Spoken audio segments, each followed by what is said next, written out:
ጤና ይስጥልን።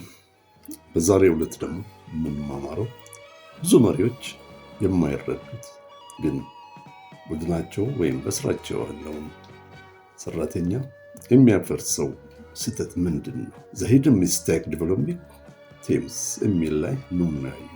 ብዙ መሪዎች ስልጣን ላይ ሲወጡ ሳያውቁት የሚሰሩት አንድ ትልቅ ስህተት ቡድናቸውን በዝምታ ስራ እንዲያቆም ምርታማነቱ እንዲቀንስና ተሰጥኦ ያላቸው ድርጅቱን ለቀው እንዲወጡ የሚያደርጉ ስህተቶች ምንድን ናቸው በሚል ርዕስ እንወያያለን።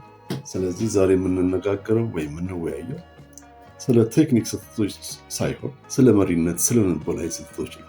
እነዚህን 5 ስህተቶች ካወቃችሁ እመኑኝ ከ90% መሪዎች የተሻላችሁ ትሆናላችሁ። ዋነኛው የመጀመሪያው ስህተት ሁሉንም ነገር ለመቆጣጠር መሞከር። ይሄ ማይክሮ ማኔጅመንት የምንለው ሰዎችን ቀጥረው እንዴት እንደሚሰሩ ዝርዝር ውስጥ ገብቶ ማጨቃጨቅ፣ መነጋገር፣ እነዚህ መሳሰሉ ጉዳዮች ማለት ነው። ስለዚህ ሰዎች የተቀጠሩት እንዲሰሩለው ከሆነ እንዲሰሩ ይፍቀዱላቸው።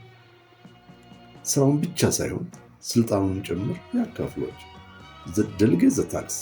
ሁለተኛው አንድ አባባል አለ በዚህ ላይ የምንነጋገርበት ርዕስ ትንሽ ይገልጻል ብዬ የማስበው ማይክሮ ማኔጅመንት ኢዝ ዘ ግሬቭያርድ ኦፍ ክሬቲቪቲ የሚሉት ማለት ነው። ሁለተኛው ስህተትን አለማመን፣ ሪፊውዚንግ ቱ አድሚት ሚስቴክ።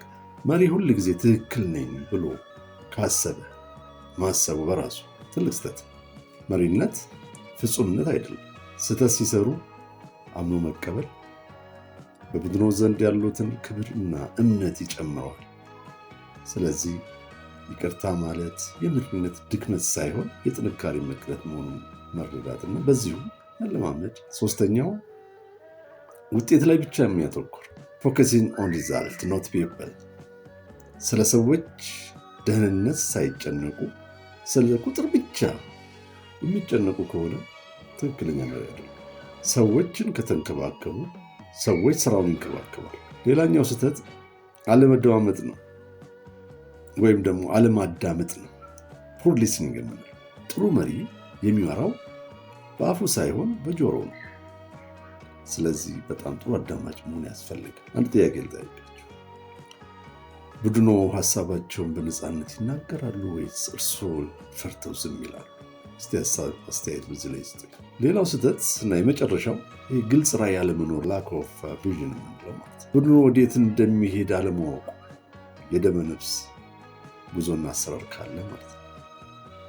ጭጋግ ያለበት መንገድ ላይ መኪና በፍጥነት መንዳት እንደማይቻል ቡድኑም ግቡ ምን እንደሆነ ካላሳወቁት ጉዞ ይቆማል ማለት ነው። እንቅስቃሴ አይፈጥርም ማለት ነው። ስለዚህ ሁሉም ጊዜ you have to share your vision። ሁሌም ራዕያችንን ማካፈል፣ ማሳወቅ፣ ግልጽነት መፍጠር እንደ መሪ ከኛ ይጠበቃል ማለት ነው። ከነዚህ ስህተቶች ውስጥ በእርሱ ላይ የታየው የትኛው ወይም በመሪዎች ላይ ወይም በእርሱ አለቆች ላይ ያስተዋሉት ትልቁ ስህተት ምን እንደሆነ በኮሜንት ላይ አሳውቁ። በሚቀጥለው ሳምንት ያለ ስልጣን እንዴት ተጽዕኖ መፍጠር ይቻላል በሚል ርዕስ እንገናኛለን።